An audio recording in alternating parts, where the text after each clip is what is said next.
Hey guys, welcome back. This is Todd from Next Level Adventures. Today, my Tundra goes from this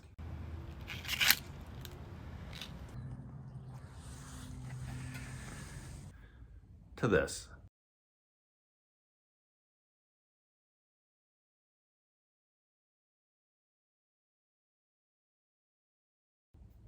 We are installing a new Prinsu roof rack and I'm going to take you through it step by step. So let's get started. All right guys, so I'm fitting up my Prinsu roof rack. So I have a bar in the front and a bar in the back just because with all the bars this thing gets pretty heavy and I'm lifting this up by myself.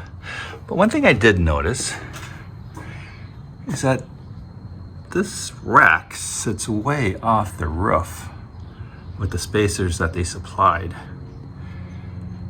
So I don't know if that's the way it's supposed to be, but you know, that's the way it is on both sides. So all the standoffs are the same length. I think once I get done, I'm gonna turn those down on my lathe so that this thing sits a little bit closer to the roof, because right now this is probably 3/4 of an inch sitting off the roof.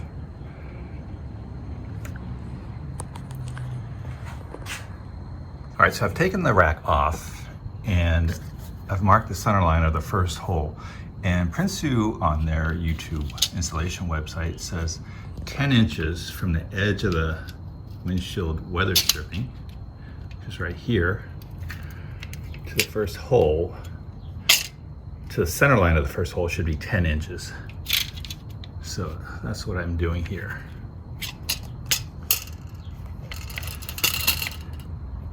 So now I'm ready so I'm gonna take a center punch and make a dimple there and start drilling my holes. So I'm not gonna drill all the holes, it's just the front 2 holes. And then once I have the front 2 holes in and the nutsert in, I will measure the location for the other holes.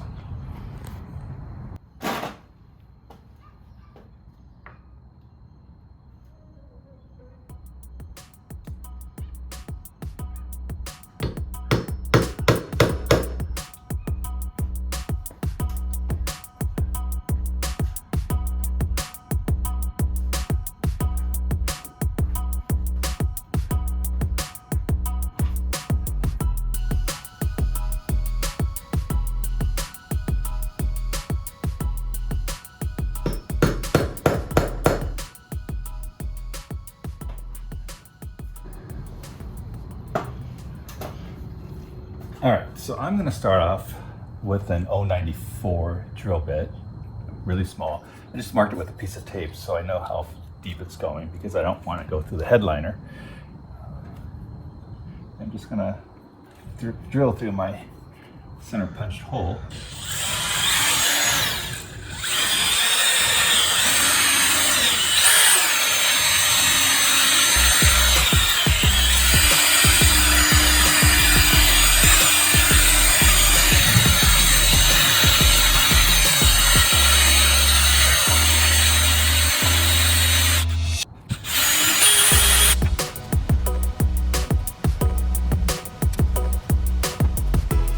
All right, so now I'm on the 3/8 inch drill bit. I had to add a couple more spacers because the drill gets longer and longer. So, and this is just scraps, tubular steel that I had lying around. And these are pocket hole inserts for wood. But this is as far as it'll go before it hits the sleeve.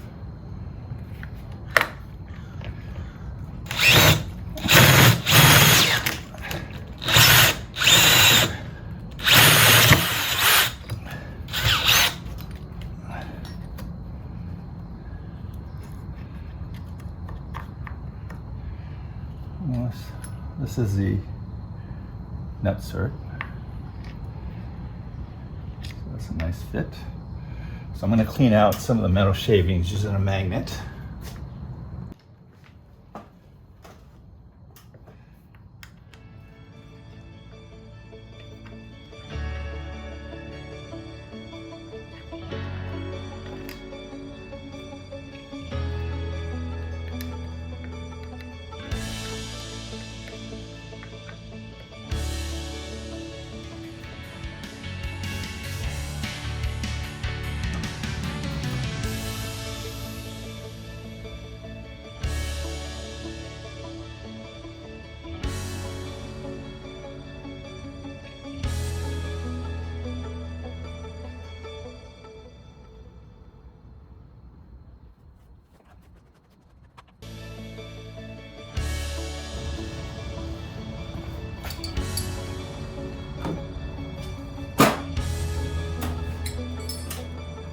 I'm gonna put my nut insert in. And before I put it in, so I did paint the inside of the hole with Core 15, just because I don't want it to rust. But before I put this on, I'm gonna put some silicone on it.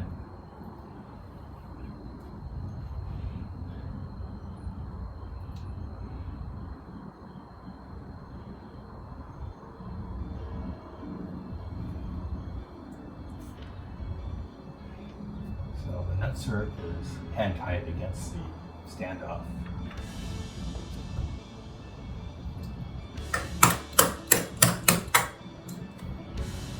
Half-inch wrench on the standoff. 7/16 on the bolt.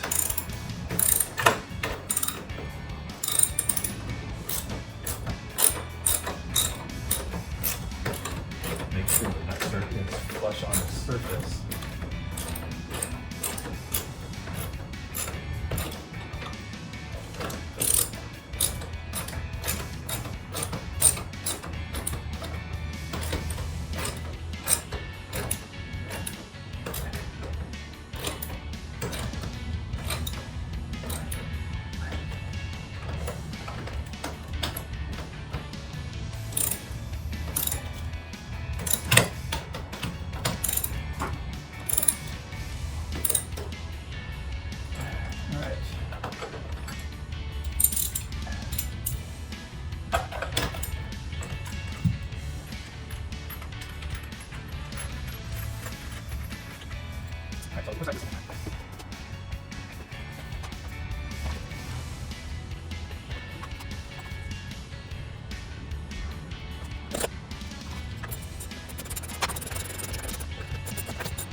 I drilled all the holes, painted them with Pour 15. I made sure not to put too much on so it doesn't drip right through the headliner area. And so now that that's dry, I'll put all the nutserts in.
All right, so what I'm doing here is cutting down the standoffs, making the standoffs shorter so that the roof rack sits a little bit closer to the surface of the roof.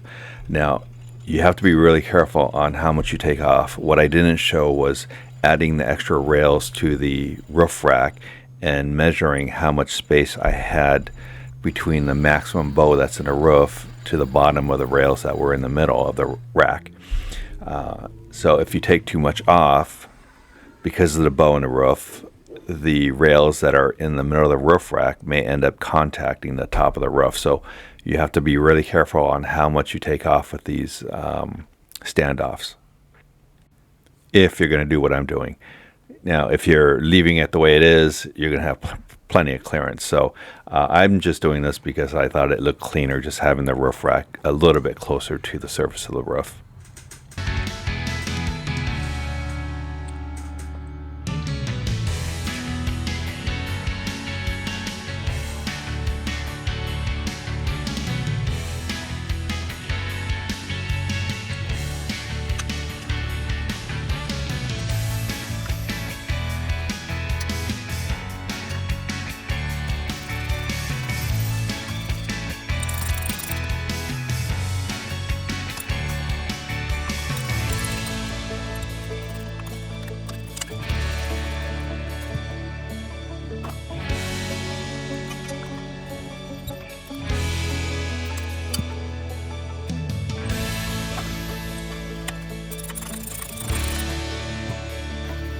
What I'm going to do now is put some shrink wrap over these T-slot nuts.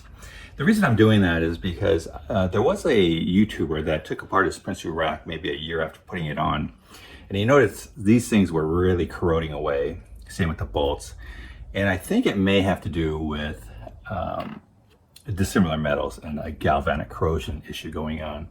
The rail is made out of aluminum, and they did hard anodize it. I put an ohm meter on it, and it is electrically insulated, but he still had corrosion, so I don't know if the hard anodizing didn't get in certain places or what. Or maybe they added the hard anodizing as a later procedure. But to prevent that from happening, I'm going to electrically insulate these by putting shrink wrap over these. And that way these are never in contact with the aluminum extrusion. And so even if water gets in there, it's not a problem anymore.